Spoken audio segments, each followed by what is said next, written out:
स्वागत है आप सभी का हमारे इस YouTube चैनल सपनों की उड़ान विथ यशवंत सर में। तो प्री बोर्ड का समय चल रहा है प्री विद्यार्थियों, तो आज हम आपको जो है संस्कृत का मॉडल एक प्री बोर्ड में जो हुआ है उस पेपर को हम हल करवाते हैं। तो आइए सबसे पहले देखते हैं कि प्रश्न पत्र का डिवाइडेशन कैसे है। ये प्रश्न पत्र जो हमारे हाथ में है जो है ये प्रश्न पत्र जो है आपका दो भागों में डिवाइड है, एक है खंड आ और एक है खंड बा। तो अब इसमें खंड आ के अंतर्गत 1 अंक के सवाल जो होंगे वो बहुविकल्पी तरह के किए जाएंगे आपसे और 20 नंबर उस पर अंक आपको दिए जाएंगे। तो आइए समझते हैं हम इसमें अंकों के विभाजन को, प्लस इसमें क्या-क्या चीजें आपसे पूछी गई हैं, इस पर हम विस्तार से चर्चा करते हैं। तो सबसे पहला जो सवाल आपको किया गया है, वस्तुनिष्ठ प्रश्न उपभाग का में जो है 1 से लेकर के जो है आपके 2 प्रश्न इस गद्यांश पर आधारित है। प्रश्न संख्या 1 और 2 जो आपका एक गद्यांश सबसे पहले दिया जाएगा, इस पर प्रश्न संख्या 1 और 2 प्रश्न इस गद्यांश पर आधारित होंगे। बाकी के जो 18 क्वेश्चन आएंगे वो सभी क्वेश्चन आपके अलग-अलग पाठों से और व्याकरण से उठाए जाएंगे। तो इसमें देखें आपका सबसे पहला क्वेश्चन है कि सह अस्मान स्वतंत्रतायाः पाठम अपाठयत, वह हमें स्वतंत्रता के पाठ को पढ़ाए। स्वराज्य अस्माकं जन्म सिद्ध अधिकारः, स्वराज्य हमारा जन्म सिद्ध अधिकार है। इति घोषणाम अकरोत्, इसकी घोषणा करते हुए, इसकी घोषणा अकरोत् माने किया था। स्वराज्य प्राप्त्यर्थम घोरम असौ क्लेशम असहत, यानी स्वराज्य की प्राप्ति के लिए इन्होंने घोर कष्ट को सहन किया। लोकमान्य राजनीतिक जागर्ते उत्पादनार्थम देशभक्तैः सह मिलित्वा मराठी भाषायां केसरी आंग्ल भाषायां च मराठा साप्ताहिक पत्रद्वयं प्रकाशयामास, यानी स्वराज्य की प्राप्ति के लिए इन्होंने घोर कष्ट को सहन किया। लोकमान्य राजनीतिक जागृति को उत्पन्न करने के लिए देशभक्तों के साथ मिलित्वा में अक्त्वा प्रत्यय जुड़ा है। डियर स्टूडेंट, यहाँ पर ध्यान देंगे, मिलित्वा में अक्त्वा प्रत्यय जुड़ा है, मिल करके मराठी भाषा में केसरी यानी 2 पत्रों का संपादन, इन्होंने 2 पत्रों को निकाला था। इन्होंने पहला पत्र इनका था मराठी भाषा में केसरी पत्र और दूसरा पत्र इनका था अंग्रेजी भाषा में मराठा। ये दोनों पत्र साप्ताहिक पत्र थे, यानी सप्ताह में एक बार निकलते थे। तो साप्ताहिक दोनों पत्रों का प्रकाशित किया। तो यहाँ से प्रश्न आपको एक पैराग्राफ यहाँ पर दिया जाएगा। बोर्ड परीक्षा में भी, ये बोर्ड परीक्षा का ही पेपर है जो मॉडल पेपर आपको हल करवा रहे हैं, ये आपका बोर्ड परीक्षा से ही लिया गया है। तो आपको बोर्ड की परीक्षा में भी इसी तरह के सवाल देखने को मिलेंगे। एक पैराग्राफ आपको दिया जाएगा, पैराग्राफ के नीचे उसमें 2 सवाल जो होंगे वो पैराग्राफ से संबंधित होंगे, बाकी आपके पाठ्यक्रम से अलग-अलग जगह से उठाए जाएंगे। तो डियर स्टूडेंट, इसका हमें ध्यान देना है सावधानी पूर्वक। आइए हम इसको हल करने की कोशिश करते हैं। तो इसमें सबसे पहला सवाल आपसे किया गया है कि उक्त गद्यांशस्य शीर्षकः अस्ति, यानी जो ऊपर गद्यांश आपको दिया गया है उसका शीर्षक क्या है, उसका टाइटल क्या है। तो हम इसको समझते हैं। तो अब ये आपके पाठ्यक्रम में एक लेसन शामिल है, यहाँ पर आपको विकल्प के तौर पर विकल्प भी देखने को मिलेंगे। तो इसमें विकल्प के तौर पर आपको दिया गया है कवि कुल गुरु कालिदासः, बी वाला ऑप्शन है आपका मदन मोहन मालवीय, सी वाला ऑप्शन है लोकमान्य तिलक और डी वाला ऑप्शन है गुरु नानक देव। तो डियर फ्रेंड्स, आपको पता होना चाहिए पाठ्यक्रम में ये लेसन शामिल है, ये पाठ शामिल है। तो लोकमान्य तिलक ये जो है किस लेसन से उठाया गया है, तो ये आपका उठाया गया है लोकमान्य तिलक पाठ से उठाया गया है। अगला सवाल इसी से किया गया है कि स्वराज्य अस्माकं जन्म सिद्ध अधिकार, अभी हमने इसके अर्थ को स्पष्ट करते हुए वहां पर बताया था कि स्वराज्य हमारा जन्म सिद्ध अधिकार है। इति कह घोषणाम अकरोत्, इसकी घोषणा किसने की, तो आपको पता है इसकी घोषणा जो है लोकमान्य तिलक ने ही की थी। स्वराज्य हमारा जन्म सिद्ध अधिकार है, लोकमान्य तिलक। तो इसका उत्तर क्या हो जाएगा, इसमें भी 4 ऑप्शन आपको देखने को मिलेंगे। इसमें आपका ऑप्शन दिया गया है विश्व कवि रविंद्र, आदि शंकराचार्य, जो दीनबंधु ज्योतिबा फुले, लोकमान्य तिलक। तो इसमें आपको जो है क्या हो जाएगा, लोकमान्य तिलक, इसमें भी आपका ऑप्शन वही सही होगा जो इसमें है, तो दोनों का ऑप्शन जो है वो लोकमान्य तिलक। अगला जो आपके पाठ्यक्रम से लिया गया है कि अभिज्ञान शाकुंतलम नाटके कति अंका, कति माने कितने, कति अंका कितने अंक हैं, यानी अभिज्ञान शाकुंतलम एक नाटक है जो कालिदास के द्वारा रचा गया है। इनके द्वारा 2 नाटक, 2 खंड काव्य और 2 महाकाव्य लिखे गए। रघुवंश महाकाव्य है और इनका जो है आपका अभिज्ञान शाकुंतलम और विक्रमो उर्वशीयम, इनके 2 नाटक हैं। तो अभिज्ञान शाकुंतलम से सवाल उठाया जा रहा है। कुल इनकी 7 रचनाएं हैं, ध्यान दीजिएगा। हम पिछले वीडियो में बता चुके हैं कि कालिदास की कुल 7 रचनाएं हैं, जिसमें से आपको 2 महाकाव्य देखने को मिलते हैं।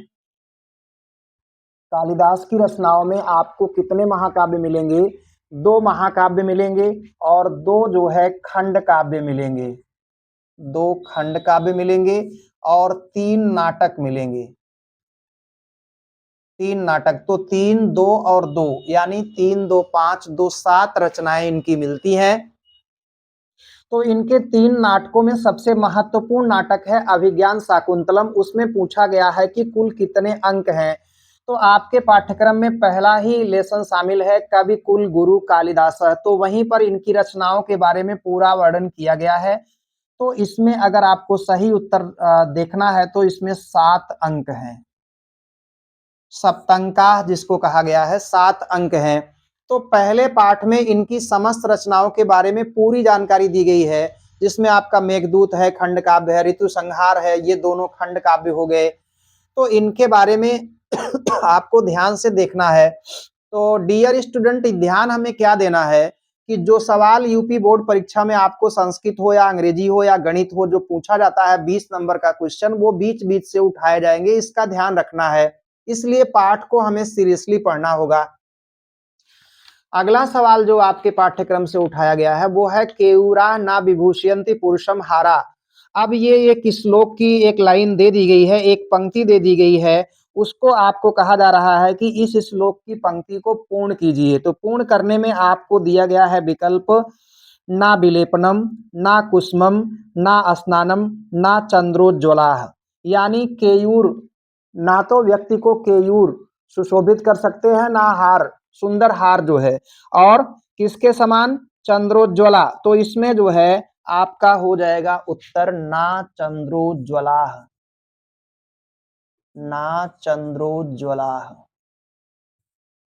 ये हो जाएगा सही आंसर इसका। अगला है कर्मण्ये वाधिकारस्ते मां फलेषु कदाचन। ये आपका एक पाठ है गीतामृतम। पूछा जा रहा है कि यह सूक्ति किस पाठ से ली गई है। तो आपके पाठ्यक्रम में एक लेसन शामिल है गीतामृतम।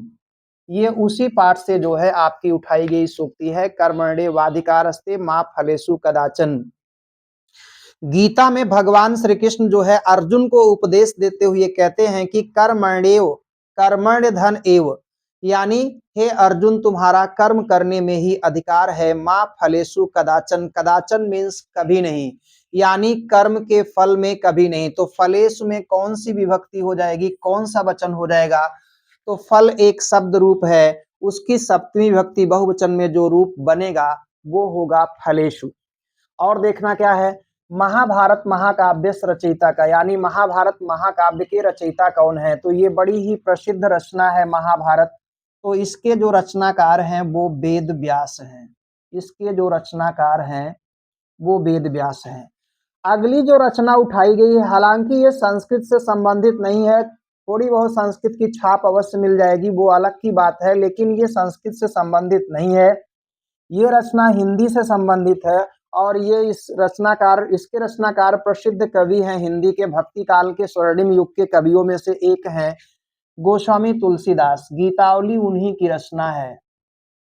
तो इसका आंसर हो जाएगा गोस्वामी तुलसीदास, गोस्वामी तुलसीदास। अगला प्रश्न है महात्मा गांधीना जन्म कुत्र अभवत। ये पता होना चाहिए आपको, जो है कथा नाटक कौमुदी से ये सवाल किया गया है।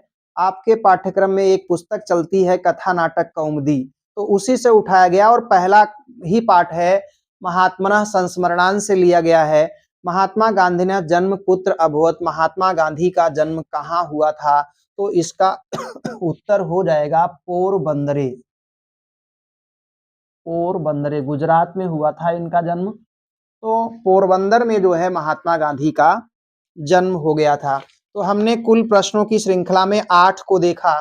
तो ये वाला प्रश्न जो है आपके 2 उपभाग में व्यक्त होगा। एक उपभाग का है जिसके अंतर्गत आपको 10 क्वेश्चन मिलेंगे, उपभाग का इसके अंतर्गत 10 क्वेश्चन मिलेंगे, और इसी प्रश्न में एक उपभाग आपका खा मिलेगा जिसमें आपको 10 क्वेश्चन, यानी कुल जो है आपको 20 क्वेश्चन मिलेंगे। उपभाग का में 10 क्वेश्चन, उपभाग खा में 10 क्वेश्चन, टोटल क्वेश्चंस की संख्या हो जाएगी 20। तो 20 प्रश्न इसमें आपको देखने को मिलेंगे। तो आइए हम आगे चलते हैं। जो पेपर में अगला प्रश्न है वो भी आपका सवाल किया गया है किससे? वो भी सवाल आपका किया गया है कथा नाटक कौमुदी से सवाल आपके हुए हैं। तो कथा नाटक कौमुदी भी महत्वपूर्ण भूमिका निभाएगी आपके अंकों को बढ़ाने में। तो ध्यान हमें रखना है डियर स्टूडेंट, ध्यान हमें इस बात का देना है कि हमें एक एक अंक के लिए परीक्षा में लड़ना होगा, एक एक अंक हमें बटोरने होंगे। इस चीज का ध्यान हमें रखना होगा, और अगर इस चीज का ध्यान रखेंगे तो एक एक नंबर से हम अपने परसेंटेज को, अपने अंक पत्र को बेहतर बना सकते हैं। तो आइए हम चलते हैं जो है इसके बाद जो अगला है आपका प्रश्न, उस पर हम चर्चा करते हैं। अगला प्रश्न है कि जीमूत वाहनस्य पिता कः आसीत्। अगला क्वेश्चन है 9th नंबर का क्वेश्चन है, जीमूत वाहनस्य पिता कः आसीत्, यानी जीमूत वाहन का पिता कौन था? तो सवाल ये आपका ये भी किया गया है, किससे किया गया है? कथा नाटक कौमुदी से किया गया है। तो इसमें आपको 4 ऑप्शन देखने को मिलेंगे। एक है आपका गरुण, दूसरा है जीमूत केतु, और तीसरा है शंखचूड़, और चौथा है नागानंद। तो आपको पता होना चाहिए डियर स्टूडेंट कि इसका आंसर होगा जीमूत केतु, यानी जीमूत वाहन का जो पिता था वो कौन था? वो था जीमूत केतु। तो इसका आंसर हो जाएगा। अगला प्रश्न है रमानाथस्य पुत्र वधू का आसीत। 10वां प्रश्न है उपभाग का रमानाथस्य, रमानाथस्य पुत्र वधू कः आसीत। रमानाथ की पुत्र वधू कौन थी? तो विकल्प के तौर पर डियर स्टूडेंट्स दिया गया है सुमेधा है, गौरी है, रंभा है, चंचला है। तो आपको पता होना चाहिए कि रमानाथ की पुत्र वधू क्या है? रमानाथ की पुत्र वधू सुमेधा है। तो उपभाग का में आने वाले प्रश्नों को हमने आपको बता दिया कि का के अंतर्गत 10 प्रश्न आएंगे। इसी प्रश्न में आपका एक उपभाग खा दिया गया है। उपभाग खा में आपको जो है 10 प्रश्न देखने को मिलेंगे। इस प्रकार कुल इसमें प्रश्नों की जो अंक होंगे वो 20 नंबर के होंगे जो है। तो आइए अब हम चलते हैं आपको उपभाग खा की तरफ। उपभाग खा में देखते हैं 11वां प्रश्न। 11वां प्रश्न आपका व्याकरण से होगा। सेम जो प्रश्नों की श्रृंखला आपको दिखाई जा रही है वही श्रृंखला आपके प्रश्न पत्र जो यूपी बोर्ड में आपको परीक्षा में मिलेगा वो प्रश्न उसी क्रमांक पर मिलेगा। 11वां प्रश्न जो है आपका व्याकरण से है। तो व्याकरण में आपको पढ़ाया गया है कि यण प्रत्याहार के अंतर्गत आने वाले वर्ण हैं। यण प्रत्याहार के अंतर्गत आने वाले वर्ण है। तो प्रत्याहार पर हमने चर्चा की है। तो वहां पे आपको देखना है कि यण एक प्रत्याहार है, उसके अंतर्गत कौन कौन से वर्ण आए हैं, आएंगे जो है। तो इसको पढ़ने के लिए हमें जो है माहेश्वर सूत्र को तैयार करना होगा। माहेश्वर सूत्र पर जिसकी पकड़ है, जिस स्टूडेंट की, वो आराम से निकाल सकता है कि किस प्रत्याहार के अंतर्गत कौन कौन से वर्ण आएंगे। तो यहाँ पर आपको विकल्प बहुत सारे देखने को मिल रहे हैं। यहाँ पर जो सही होगा वो आपका सही होगा या, वा, रा, ला, यानी विकल्प संख्या बी, या, वा, रा, ला, ये आपके जो है यण प्रत्याहार के अंतर्गत आने वाले वर्ण हैं। डियर स्टूडेंट, यहाँ पर जानकारी एक और दे दें, यही आपके अंतस्थ वर्ण भी कहे जाते हैं। अंतस्थ वर्ण भी कहे जाते हैं। और ऊष्म वर्ण साथ में देख सकते हैं। ऊष्म वर्ण ऐसे वर्ण जिनका उच्चारण करते समय घर्षण पैदा हो और घर्षण से जो है एक ऊष्मा पैदा हो, इसीलिए इन वर्णों को ऊष्म वर्ण कहा जाता है। तो ऊष्म वर्ण में कौन कौन से आएंगे? सा आएगा, सा आएगा, सा आएगा और हा आएगा। ये 4 वर्ण आपके ऊष्म वर्ण कहलाते हैं। आगे हम इस पर विस्तार से चर्चा करेंगे। अगला सवाल जो आपका है 12वें नंबर का, आ, का वर्ग और हा, ये भी वर्णों के उच्चारण स्थान से है। आ है, का वर्ग है और हा है और विसर्ग है। विसर्ग है, का उच्चारण स्थान है। का उच्चारण स्थान है। अब यहाँ पर प्रोनाउंसिएशन से पूछा है, प्रोनाउंसिएशन पॉइंट क्या है? प्रोनाउंसिएशन पॉइंट क्या है इन वर्णों का? तो आपको पता है कि ये एक सूत्र है, अकुह विसर्जनीनाम कंठः। तो वहां पर स्पष्ट रूप से बताया गया है कि वर्गों की संख्या 5 है।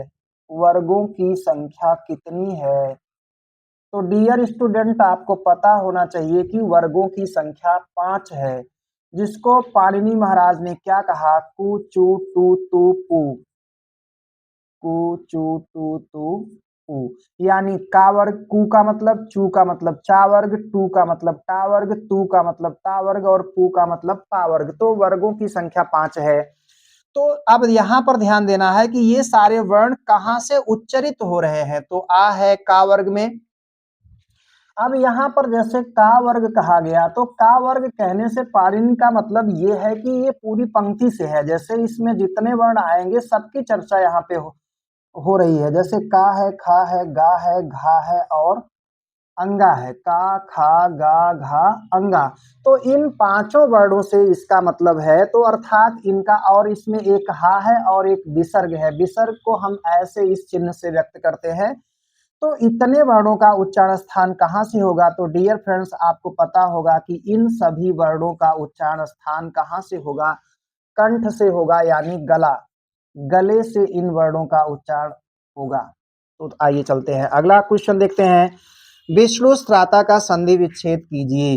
अगला सवाल है विष्णु त्राता का संधि विच्छेद कीजिए। संधि विच्छेद कीजिए। तो यहाँ पर डियर स्टूडेंट, ये ध्यान देना है कि इसमें आपको 4 विकल्प दे दिए गए हैं।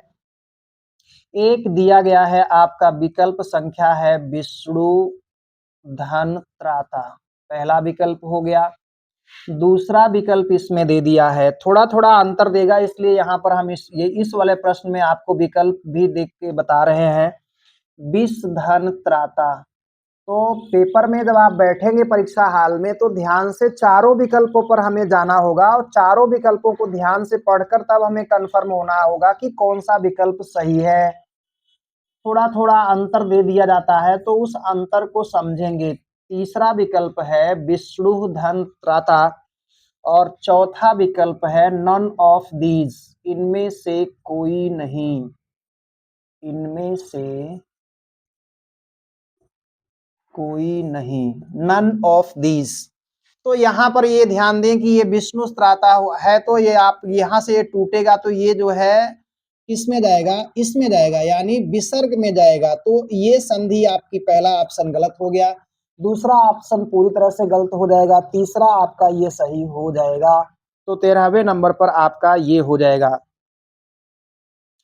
तो अब यहाँ पर 14 नंबर का सवाल देखेंगे। 14 नंबर का सवाल क्या है जो आपके इस प्री बोर्ड परीक्षा के मॉडल पेपर में आया हुआ है, अहम हसामी में कौन सी संधि है? ये संधियों से सवाल चल रहे हैं, संधियों से आपके 2 नंबर का सवाल बहुविकल्पी में आएगा। तो सवाल क्या है डियर स्टूडेंट जरा देखें, अहम हसामी सवाल है आपका, अहम हसामी में कौन सी संधि है? अहम हसामी में कौन सी संधि है? अहम हसामी में कौन सी संधि है? तो आपको पता होना चाहिए डियर स्टूडेंट कि यहाँ पर आपकी एक संधि है मो अनुस्वारः, मो अनुस्वारः, ये संधि बन जाएगी। कैसे बन जाएगी जरा इसको हम यहाँ पर डिफाइन करेंगे। इसका जब आप संधि विच्छेद करेंगे तो ये होगा अहम धन हसामी, अहम धन हसामी। तो माँ के बाद देखें यहाँ पर, तो अगर कोई व्यंजन आया है, माँ के बाद अगर कोई व्यंजन आएगा तो ये माँ जो है अपने ही पहले वाले वर्ण पर, अपने पहले वाले वर्ण पर जाकर के अनुस्वार के रूप में लग जाएगा। हाँ, लेकिन इसका एक उल्टा क्रम भी है कि अगर इस माँ के बाद यहाँ पर कोई स्वर आया है, यानी कॉन्सोनेंट ना आकर के यहाँ पर अगर कोई स्वर आया है तो ये जो है उसमें जाकर के मिल जाएगा। लेकिन अगर व्यंजन आया है तो ये माँ का अनुस्वार होकर अपने पहले वाले वर्ण पर जाकर के लग जाएगा। तो ये माँ जब अपने पहले वाले वर्ण पर यानी हा पर जाएगा तो ये अनुस्वार के रूप में जाएगा, तो ये हो जाएगा अहम हसामी। तो इस तरह से ये सवाल आपका सिद्ध हो जाएगा। तो हमने आपको 14 नंबर तक बताया है, आगे देख सकते हैं इसमें जो है सवालों को कि कैसे आप हल करेंगे। तो आगे इसमें देख लीजिए कि और भी जो सवाल बचे हुए हैं उन पर हम चर्चा करते हैं। तो 20 क्वेश्चन जो है बहुविकल्पी आएंगे जिसके लिए आपको OMR सीट दी जाएगी। 20 क्वेश्चन जो है बहुविकल्पी आएंगे जिसके लिए आपको OMR सीट दी जाएगी। उसमें सावधानी पूर्वक गोलों को काला करना है, इसका ध्यान रखना है। उसके लिए हम एक वीडियो बनाएंगे कि आपको हर प्रश्न का उत्तर कैसे देना है कॉपी में और उसमें कैसे चीजें आप लिखेंगे, उस पर हम आगे हम फ्यूचर में जो है एक वीडियो बनाएंगे जिसमें आपको बताएंगे कि हम हर प्रश्न का जवाब कैसे दें कॉपी में ताकि अच्छा अंक मिल जाए। अगला सवाल जो 15 नंबर का है बहुविकल्पी प्रश्नों में, वो है राजन शब्द का राजानम रूप किस विभक्ति तथा किस वचन का है? राजन शब्द का 15 नंबर का सवाल है ये। राजन शब्द का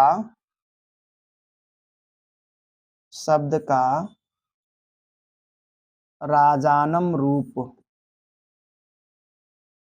ये पूछ रहा है कि राजन जो शब्द है उसका राजानम जो रूप बनेगा वो किस विभक्ति का बनेगा? राजानम जो रूप बनेगा वो बनेगा द्वितीया विभक्ति एक वचन। रूप वाले में जा करके आप पता करोगे, ढूंढोगे तो वहां मिलेगा द्वितीया एक वचन का रूप है ये। 16 नंबर के सवाल पर चलते हैं। धेनु पद का षष्ठी विभक्ति बहुवचन का रूप होगा। पूछ रहा है धेनु पद का षष्ठी विभक्ति, धेनु पद का षष्ठी विभक्ति, धेनु पद का षष्ठी विभक्ति बहुवचन पूछ रहा है सवाल आपसे। यानी धेनु शब्द है, धेनु कैसा शब्द है? उकारांत शब्द है। आपको आगे पढ़ाएंगे, आगे बताएंगे कि ये उकारांत का शब्द रूप है। तो यहाँ पर देखना क्या है कि धेनु पद का षष्ठी विभक्ति बहुवचन का रूप क्या होगा। तो आपको यहाँ पर बहुत सारे विकल्प दे दिए गए हैं। तो यहाँ पर आपका हो जाएगा धेनुभ्यः, षष्ठी विभक्ति का जो रूप बनेगा वो बन जाएगा धेनुभ्यः, ये बन जाएगा आपका। फिर उसके बाद अगला है भू धातु का लंग लकार। 17वें नंबर का क्वेश्चन है कि भू एक धातु है, धातु क्रिया को कहते हैं। भू धातु का लंग लकार में, भू धातु का लंग लकार में, भू धातु का लंग लकार में प्रथम पुरुष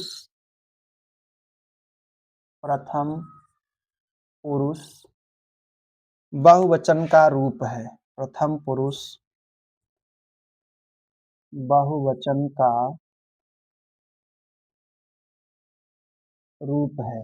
तो यहाँ पर सवाल क्या है डियर स्टूडेंट, ध्यान से देखना है कि एक धातु है जिसका नाम है भू। तो भू धातु को पूछ क्या रहा है, लंग लकार में जाना होगा आपको। लंग लकार में आपको 3 पुरुष और 9 वचन मिल जाएंगे, यानी कहने का मतलब एक पुरुष में आपको 3 वचन मिलेंगे, तो 3 पुरुष में 9 हो गए। तो लंग लकार में आपको किस पुरुष में जाना है, प्रथम पुरुष में जाना है। अंडरलाइन करते चलेंगे, वहां पे जो है आप जब बैठेंगे तो ध्यान से पढ़ेंगे कि प्रश्न क्या कह रहा है। तो लंग लकार में जाना है। 5 लकार आपके सिलेबस में शामिल है हर धातु के। तो उन धातुओं में से सभी लकारों में नहीं जाना है, किस में जाना है वहां पर आपको पेपर में इंगित किया रहेगा कि लंग लकार में जाना है और किस पुरुष में जाना है, प्रथम पुरुष में जाना है, किस वचन में जाना है, बहुवचन में। तो आपको जाना कहाँ है कि भू धातु, लंग लकार, प्रथम पुरुष, बहुवचन के रूप में जाना होगा। तो यहाँ पर ऑप्शन दिया है अभवत है, अभुवन है, अभवताम है और अभव है। तो ऑप्शन नंबर बी सही हो जाएगा, अभुवन। ऑप्शन नंबर बी सही हो जाएगा, अभुवन। 18वें प्रश्न पर चलते हैं। 18वां प्रश्न है, ये भी रूप से ही है, नयामह किस धातु का रूप है। यहाँ पर धातु पूछा है, पलट करके सवाल पूछ लिया है। सवाल कहीं से भी हो सकते हैं, हमने हर वीडियो में आपको बताया है। हर चीज को आप सीरियसली पढ़ें।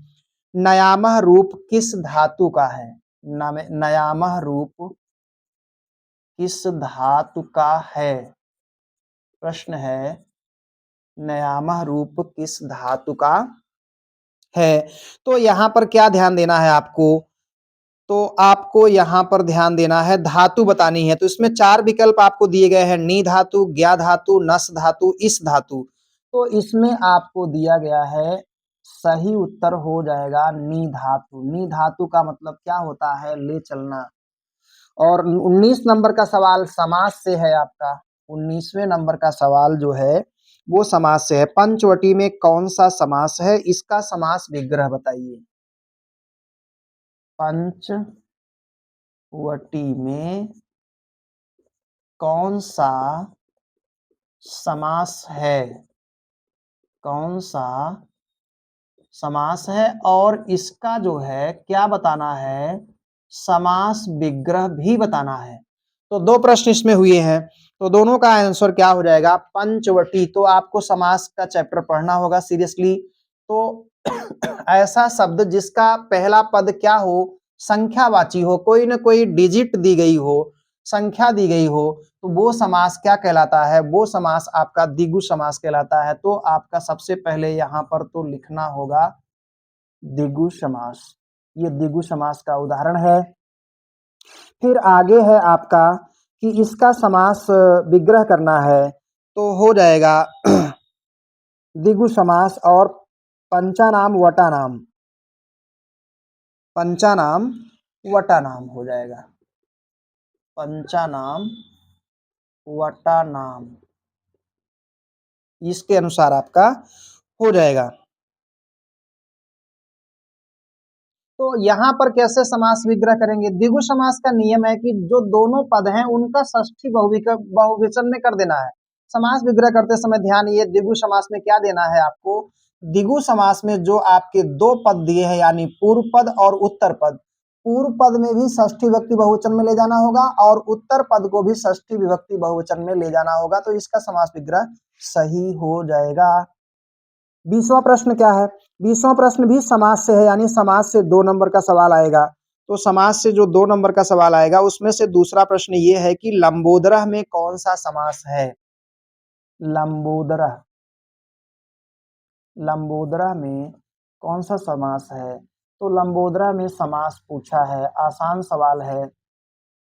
एक समास आपका है बहुब्रीहि समास, बहुब्रीहि समास, तो वही समास इसमें हो जाएगा।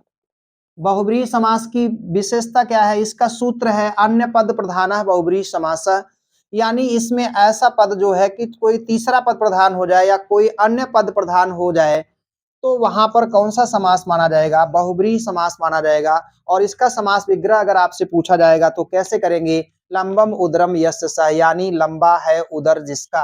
अर्थात ये गणेश जी के लिए क्या हो जा रहा है? गणेश भगवान के लिए ये रूढ़ हो जा रहा है, यानी तीसरा पद इसमें प्रधान हो गया, रूढ़ हो गया। तो अब ये जो है आपका एक लंबा है और एक उदर है। लंबोदर में अगर आपसे संधि पूछी जाएगी तो लंब धन उदर हो जाएगा। और कौन सी संधि होगी? उसमें जो संधि होगी वो होगी गुण संधि। तो गुण संधि इसमें होगी, लेकिन अगर समास आपसे पूछा जाएगा तो समास इसमें क्या हो जाएगा? बहुब्रीहि समास हो जाएगा। तो डियर स्टूडेंट, आज की वीडियो में इतना ही। अगला सवाल जो है आपका वर्णनात्मक प्रश्न है, जो उपभाग का, ये भी 2 भागों में व्यक्त है। तो इसमें आपको 2 गद्यांश देखने को मिलेंगे। इस वाले प्रश्न पत्र में आपको 2 गद्यांश देखने को मिलेंगे। उनके नीचे आपको क्या करना होगा? इसमें आपका उनका हिंदी में अनुवाद करना होगा। पहला इसमें लिया गया है संस्कृत साहित्य कवि कुल गुरु कालिदास यू, यानी जो पहला पाठ है कवि कुल गुरु कालिदासा से लिया गया है। जो पहला इसमें है आपका उपभाग का में जो गद्यांश आया है, कवि कुल गुरु कालिदासा, कवि कुल गुरु कालिदासा पाठ से उठाया गया है। कवि कुल गुरु कालिदासा पाठ से उठाया गया है कि संस्कृत साहित्य में कवि कुल गुरु कालिदास की तरह हिंदी साहित्य महाकवि तुलसीदास यू तुलसीदास की तरह आंग्ल वाङ्मय काव्य धना शेक्सपियर यू, अंग्रेजी भाषा में काव्य, अंग्रेजी साहित्य में काव्य के धनी शेक्सपियर की तरह। और बंग साहित्य कवींद्र रविंद्र ना केन अविदितः, यानी बंगला साहित्य में कवींद्र रविंद्र के नाम को कौन नहीं जानता है। एक मिनट, थोड़ा सा यहाँ पर मिस्टेक हुई है। ये कवि कुल गुरु कालिदासा पाठ से नहीं है, विश्व कवि रविंद्र से लिया गया है। ये लिया गया है आपका डियर स्टूडेंट विश्व कवि रविंद्र पाठ से लिया गया है। तो उस पाठ में आप जाएंगे तो वहां पर एक पैराग्राफ आपको मिल जाएगा। तो इसमें ये है एक। दूसरा इसमें है जननी जन्मभूमिश्च स्वर्गादपि गरीयसी अयम निजः परो वेति गणना लघुचित साम उदार चरिता नाम तु वसुधैव कुटुंबकम। तो ये आपका जो है लिया गया है, इसमें एक श्लोक दिए गए हैं। उस पूरे श्लोक में आपको यहाँ पर लिखना पड़ेगा। तो पहला गद्यांश से है, दूसरा श्लोक से है। फिर उसके बाद आपको जो दूसरा प्रश्न दिया गया है, निम्नलिखित में से किसी एक पाठ का सारांश हिंदी में लिखिए। तो सारांश के लिए इसमें जो पाठ दिए गए हैं, एक तो आदि शंकराचार्य है, दूसरा है लोकमान्य तिलक, तीसरा है गुरु नानक देव। तीनों पाठ ये आपके पाठ्यक्रम में अच्छी तरह से शामिल किए गए हैं। तो वहां पर जाकर के उसके बारे में पढ़ लीजिए। और इस श्लोक में अनुवाद करने के लिए आपको दिया गया है। और यहाँ पर अब समय अभाव है, इसलिए हम अगली नेक्स्ट वीडियो में इस प्रश्न पत्र को पूरा हल कराने की भरपूर कोशिश करेंगे। तो डियर स्टूडेंट, ध्यान से पढ़ें। बोर्ड परीक्षा बिल्कुल नज़दीक है, तो इस चीज़ का ध्यान में रखें कि आपको तैयारी भी उसी के हिसाब से करनी है। तो मन लगा करके पढ़ाई करें, वीडियो को लाइक करें, शेयर करें और सब्सक्राइब करना ना भूलें। धन्यवाद।